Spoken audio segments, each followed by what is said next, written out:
You're at your own wedding reception. There are 200 guests watching when your new mother-in-law steps up to the microphone and tells everyone that you're not worthy of her son because you're a single mom. That's what happened to me 6 months ago. And what I'm about to share with you will restore your faith in love, loyalty, and what real family means. My name is Serena Walsh. I'm 32, a pediatric nurse who believed I had finally found my forever after with Marcus Thompson, a firefighter who changed everything for me 2 years ago. Marcus didn't just fall in love with me. He completely adored my 8-year-old daughter, Ivy. She's this joyful little girl with springy red curls and freckles who lights up any room, even after the longest hospital shift. But Marcus's mom, Dolores Thompson, made it obvious from the beginning.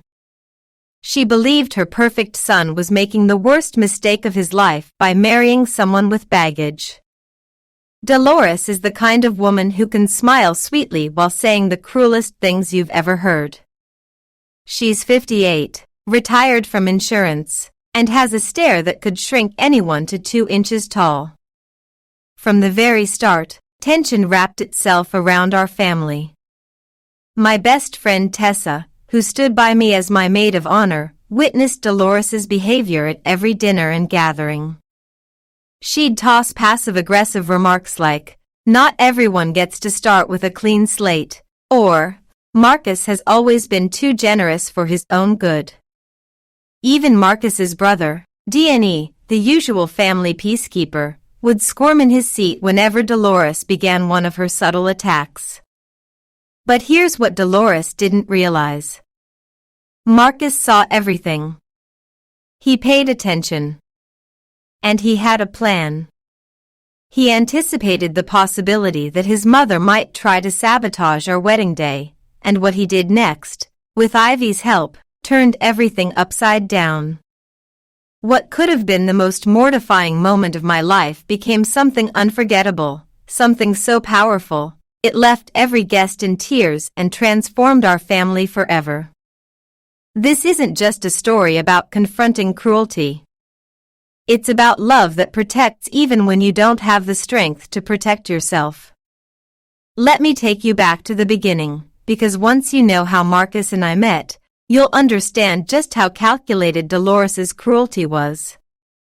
2 years ago, I was barely managing 12-hour shifts at the children's hospital, while raising Ivy on my own. She was 6 at the time, and every day I felt like I wasn't doing enough, juggling school pickups, bedtime stories, and solo parenting. My ex-husband left when Ivy was just 3. He decided fatherhood wasn't something he wanted, and walked away, leaving me to rebuild everything from the ground up. That October, Ivy's school invited the local fire department for a safety event. I was running behind after a brutal night shift, still in my scrubs, when I arrived at the school gym and saw Ivy sitting cross-legged on the floor. Her eyes were glued to this tall, confident firefighter showing the children how to stop, drop, and roll. That firefighter was Marcus. He had this quiet power about him. He didn't raise his voice, but every child in the room listened. When he smiled, his whole face changed, like the sun breaking through clouds. After the presentation, Ivy came rushing up to me, practically bursting with excitement.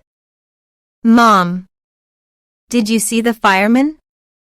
I asked the smartest question.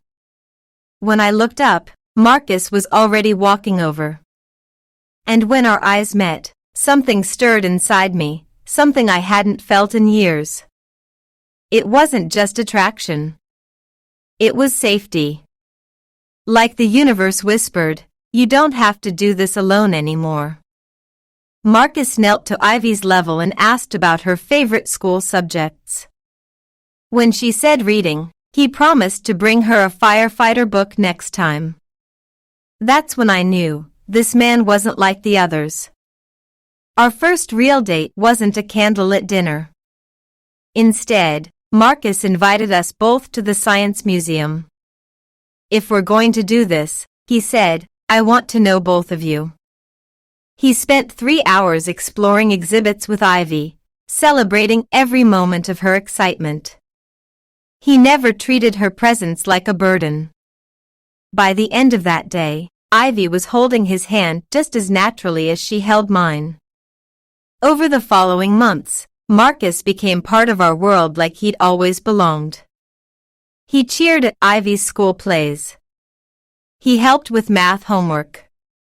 He learned how to braid her hair better than I could. When she had nightmares, Marcus told her stories about heroic firefighters who kept people safe. On the nights I worked, he stayed over to keep Ivy company, read her stories, and made pancakes in the morning. Then came the proposal. 6 months ago, during Ivy's school carnival, Marcus arranged a surprise. He coordinated with her teacher to set up a booth where Ivy got to help ask the big question. She handed me a ring pop, while Marcus dropped to one knee with the real ring and asked if he could be her second dad. Her scream of joy probably echoed across the whole neighborhood.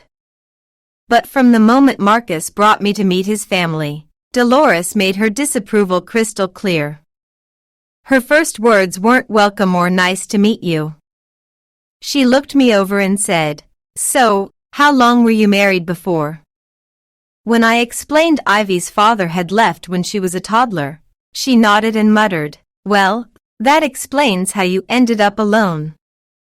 Family dinners became exercises in patience. She'd make snide comments like how tough it must be for Marcus to take on another man's responsibilities. She questioned my work schedule, asking if I could really give Marcus the attention he deserved with that child always needing me. She even suggested we delay the wedding a few years, until Ivy was older and less dependent. Marcus always stood up for me, but I saw how hard it was on him.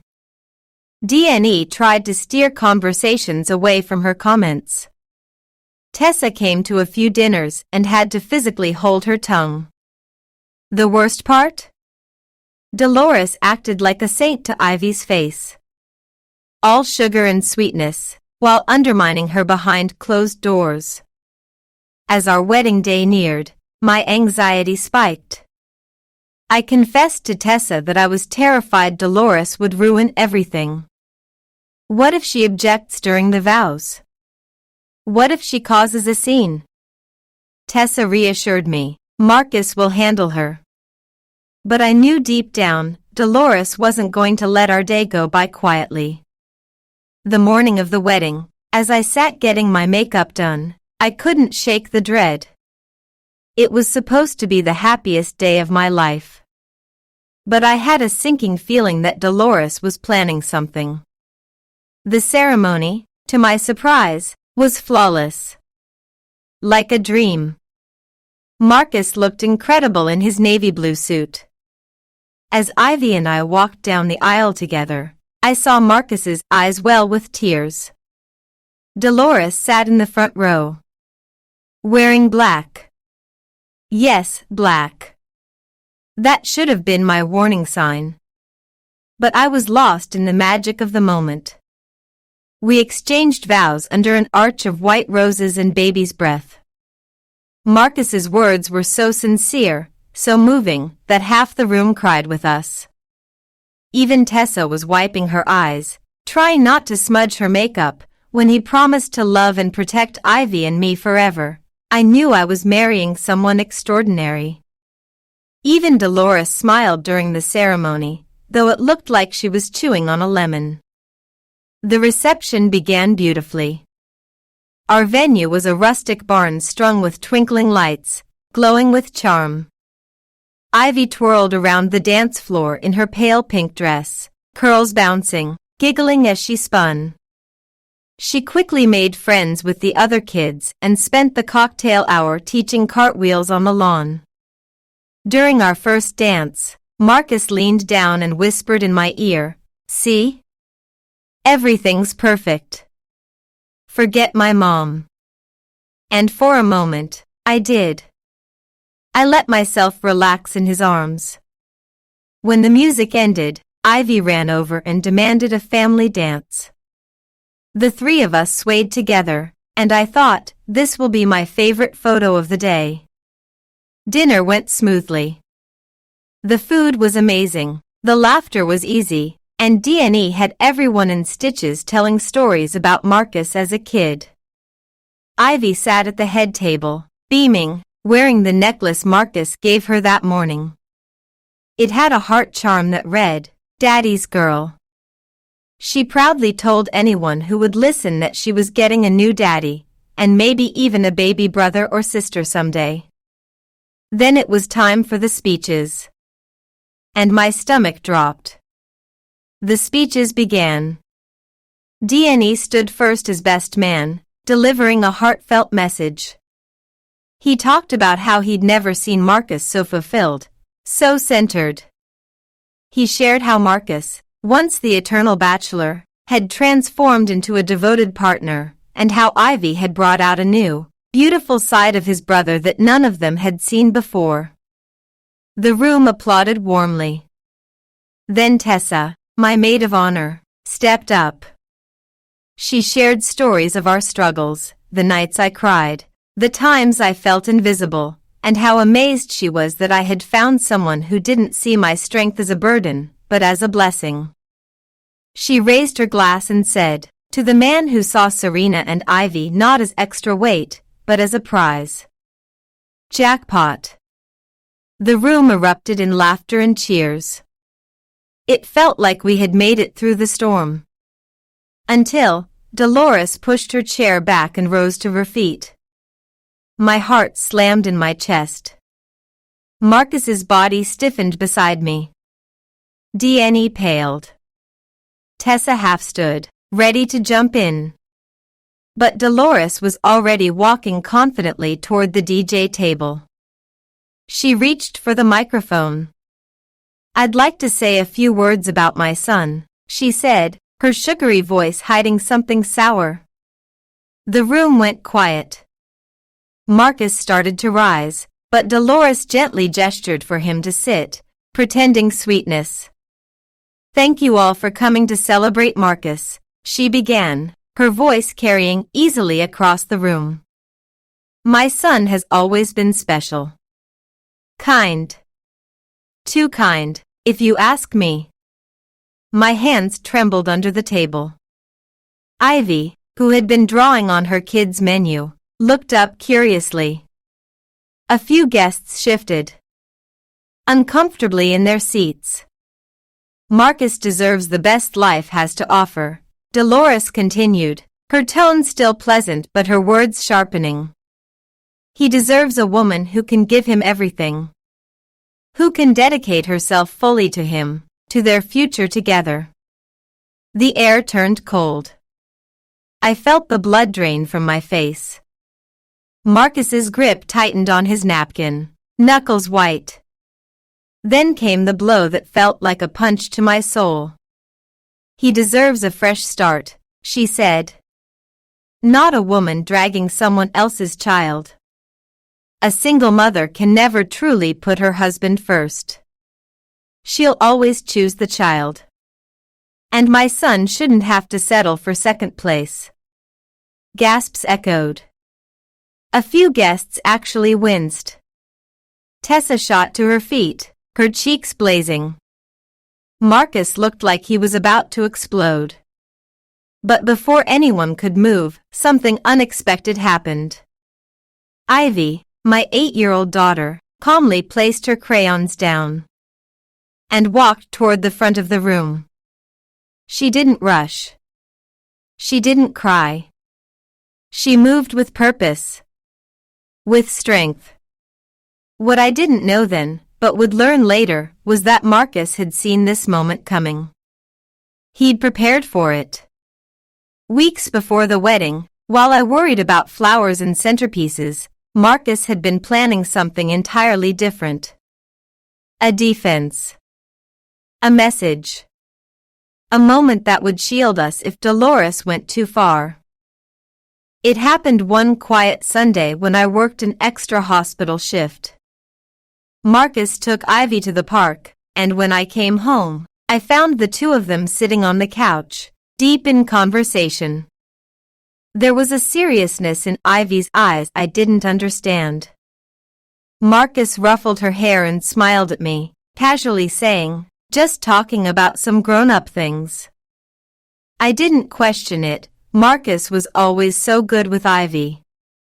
He explained the world to her gently and clearly, helping her process hard things like why her biological father left, or why some classmates made comments about our family. But that day, he was preparing her for something more. He had seen his mother's behavior escalating. At our rehearsal dinner just days earlier, Dolores had cornered Tessa in the bathroom, making it clear she thought Marcus was ruining his life.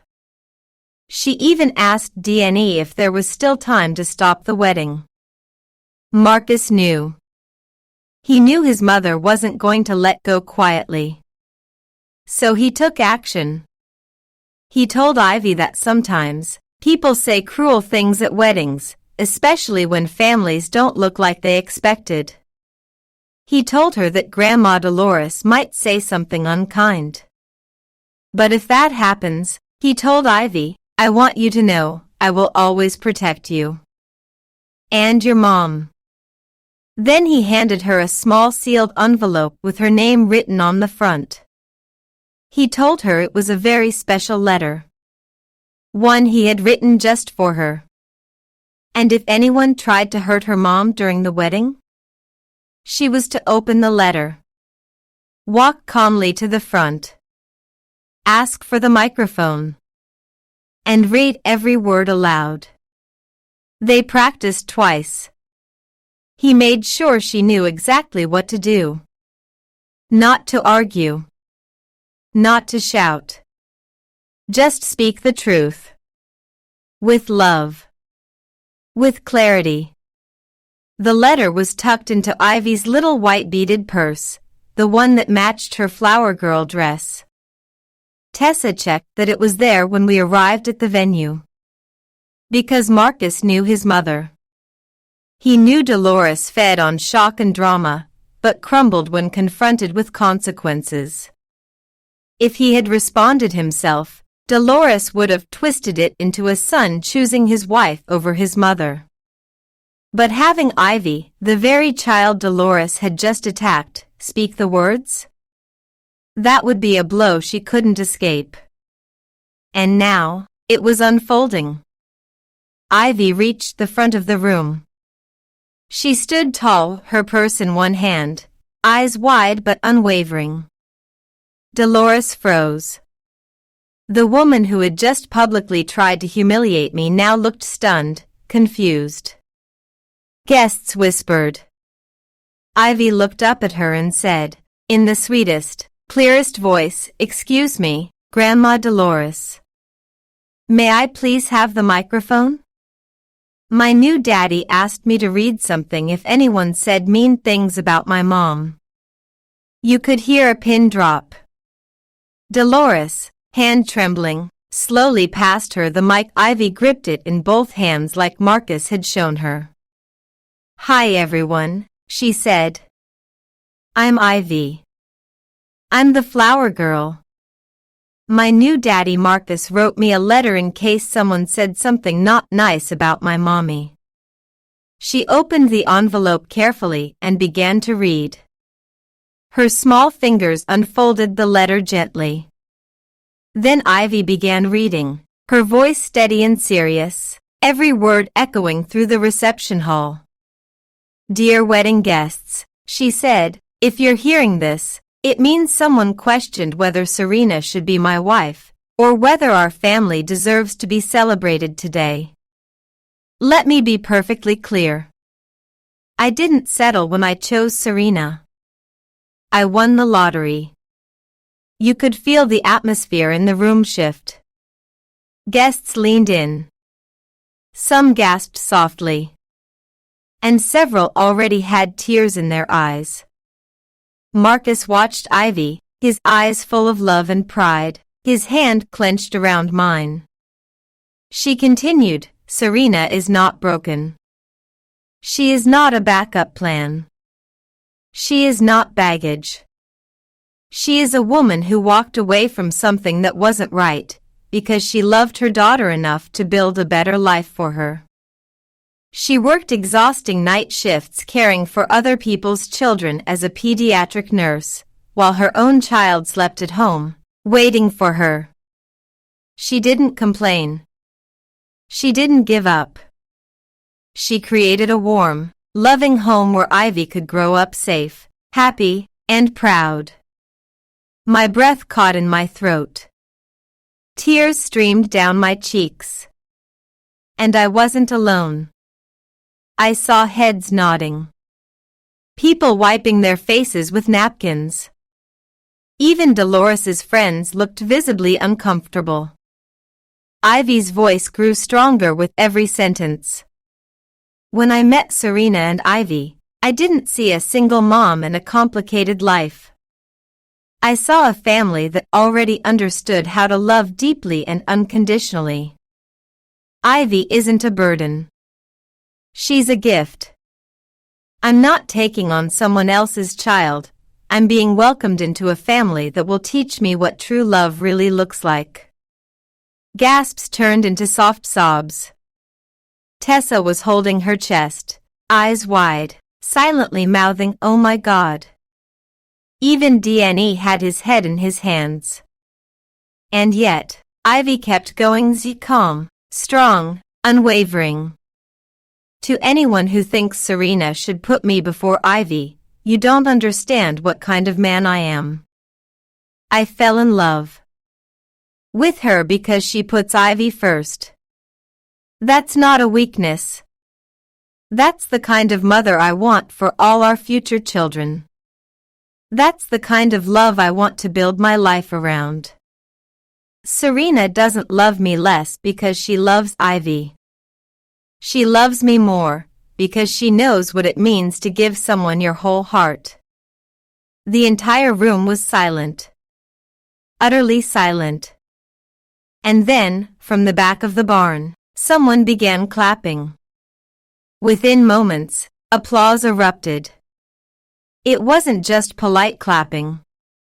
It was thunderous. People stood up from their chairs. Some were cheering. Others were openly sobbing. Tessa stood on her chair shouting, "Yes," like she was at a championship game. Ivy glanced around, her eyes wide with surprise at the reaction. She gently folded the letter and returned it to her purse. Then she did something that made everyone laugh and cry at the same time.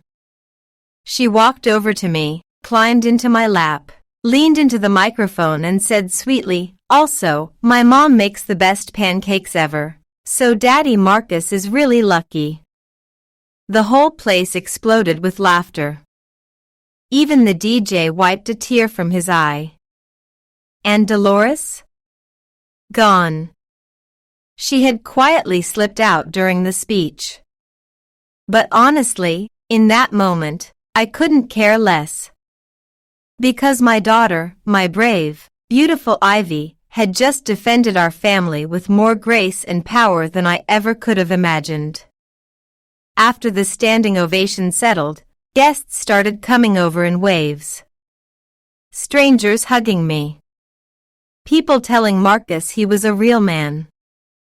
Tessa kept saying, "That woman had no idea what she walked into." Marcus's fire chief came up and shook his hand. "That," he said, "was one of the finest examples of leadership I've ever seen. You protected your family with honor and heart." What struck me the most was how many guests opened up about their stories. A firefighter from Marcus's station told us about adopting his wife's 3 kids. My colleague from the hospital shared how her stepdad changed her life. Even older guests, people I thought might judge us, told me stories of second chances, of remarriages, of stepfamilies that became real families. And Ivy? She was a star. Other kids asked her to read the letter again. Adults told her how brave she was. Marcus picked her up, whispered something in her ear, and she giggled. When I asked what he said, she replied proudly, "Daddy said I did good protecting our family." Tessa made the photographer take a dozen pictures of Ivy holding the letter. She insisted it would go in history as the greatest takedown in wedding history. And she was right. About an hour later, D.N.E. came over. He looked devastated. "I don't even know what to say," he began. "I've never been more ashamed of someone in my family. What she did was cruel. And what you three did was absolute class." He promised to handle his mother and made it clear we had his full support. The rest of our wedding night? It was magic. Instead of being remembered as the day the mother-in-law ruined everything, it became the day a little girl stood for love. People danced more joyfully. They hugged longer. They toasted to truth and resilience and found family. But the real test came in the weeks that followed. For nearly 2 months, Dolores disappeared. No calls. No messages. Marcus didn't mind. He said the peace gave us space to settle into our new life.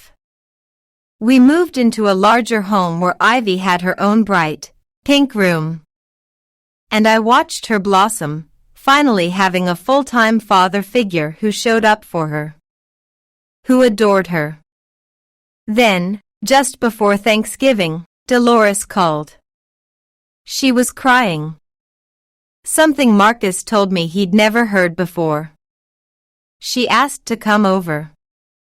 Not to speak with just him, but with all 3 of us. When she arrived, she looked smaller. Softer. She sat down and apologized directly and sincerely. She said she had been terrified of losing her son. That she let her fear become cruelty. She confessed that she believed, deep down, if Marcus loved us fully, there wouldn't be space left for her. And she tried to destroy something beautiful because she was scared of being forgotten. Then she turned to Ivy. And knelt down. "I said some awful things about you and your mama," she said. "And I was wrong. You're not baggage. You're a blessing. Just like that letter said. Can I try to be a better grandma?" Ivy, in her pure little heart, simply said, "Okay." Since then, the healing has been slow but real. Dolores comes to Ivy's school events. She asks questions, real questions, about her day. She still has moments where her controlling side surfaces, but now? Marcus shuts it down quickly. And to our surprise, she listens. 6 months after our wedding, we received the most joyful news. I'm pregnant. Our first child together. And Ivy? She's over the moon about being a big sister. When we told Dolores, she cried again, but this time, from joy. She's already asking Ivy what kind of grandma she wants her to be. And that letter? The one Ivy read on our wedding day? It hangs framed in our living room. Not as a reminder of pain, but as a symbol of what love looks like when it protects, when it includes, and when it tells the truth, even when it's hard. It reminds me that the right person won't just accept your past. They'll honor it. Because it shaped you into someone capable of loving them fully. The biggest lesson from that day? Love doesn't divide. It multiplies. Marcus didn't love me despite Ivy. He loved me more because I had already proven how deeply I could love. Sometimes, The people who try to tear you down are just scared of being left behind. And sometimes, the strongest response to cruelty is to speak the truth with love. If you made it to the end of my story, maybe you've experienced something similar. Or maybe you just believe, like I do, that love has the power to overcome fear and cruelty. If this touched your heart, please click that like button and share this with someone who needs it today. And in the comments below, tell me, have you ever had to stand up for your family in a way you never imagined? Have you found love after heartbreak? Have you dealt with someone who didn't understand your choices, but you held your ground? And if you'd like to hear more stories about real people navigating the messy, beautiful, unexpected moments of modern life, make sure to subscribe and tap the notification bell. These aren't just stories. They're proof that love wins. That truth matters. And sometimes, the smallest voices carry the loudest truth. Thank you for being part of ours. Until next time, never forget, you deserve someone who doesn't just accept your past, but celebrates it. Because it made you strong enough to love them completely.